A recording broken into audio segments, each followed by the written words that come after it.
you all loosen, or you all free. All right.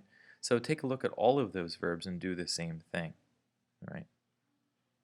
The second thing, under section 72, this is where you have the chance to do it the other way. So the first one says, I loosed, all right, which is really kind of silly expression in English. Now let's go back and see what would be I loosed.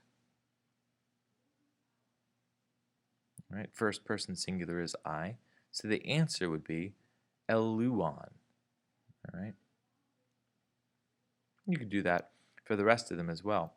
Now, a verb like had, we had that one in the past in one of the previous chapters, so take a look back for the meaning and try to figure out what the ending for that verb would be.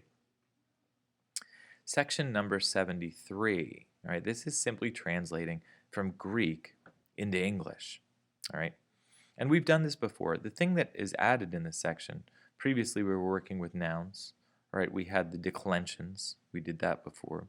You had, of course, the articles.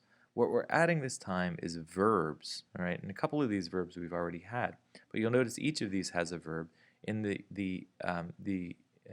indicative, the imperfect indicative active. So we've got eche, epempen, we've got echen, we've got herpasdes, we've got eges, all right? So your job here is to figure out how to translate those sentences now incorporating verbs. You also have, you'll notice this here, it says herpasdomen, all right? This or u or as it may appear in different situations, simply means no or not. And let's see if you can figure out in what situation u is used, and when is used with the kappa ending, and when is used with the chi ending, as we see here.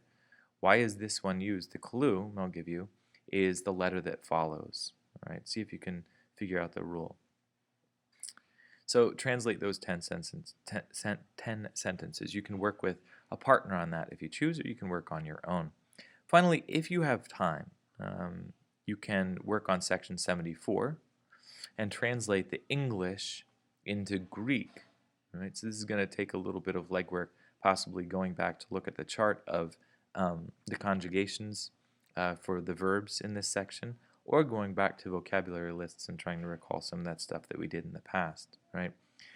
You do have to finish all of this by Friday. So whatever you don't finish, it's in your probably best interest to work with a partner on this so you can bounce ideas off each other and help one another out. And whatever you don't finish, do your best for homework. If you have any problems at all, you can email me. I'll be checking my email throughout the day. And also make note, if it's not anything pressing, you can just put something, put a question in your notebook, and then we can take a look at it when I come back. The other thing that I'll ask you to do, all right, so that's on the Greek language side. Going back to Hesiod, the task that I want you to work on for section 2 of our reading of theogony, because we took a look at section 1 and we went over some of the myths. You put together the cards to identify the different gods, goddesses, deities, and supernatural creatures that came up in the text. Turning to the second part, and actually you can look at the whole work now that hopefully you've read the whole thing, or you should have read the whole thing. What I want you to do for the second part, for the totality of theogony, is to answer this question in one page, at least one page of writing, using evidence from the text, as much evidence as you can find in the text, is how does Hesiod use etiology in explaining the myths? All right.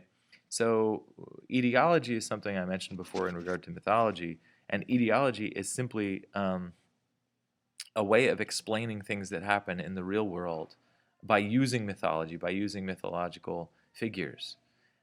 So, for instance, if it came to trying to explain like how thunder comes to be, or why women always nag men, all right, or whatever the case is. Etiology is a way of saying, you see, it's connected to what happened in mythological time. All right. So how does Hesiod use etiology in expressing his mythology? So try to find as much evidence of that as you can from the text, and again, have that ready for Friday, and we'll talk about it then. All right. Any questions, issues, you can email me, and we'll see if I, by chance, am able to get back to you by the end of class. And if not, I'll write back to you, overnight, or I will answer your questions on Friday. So thank you very much for listening, and I hope you have a good time.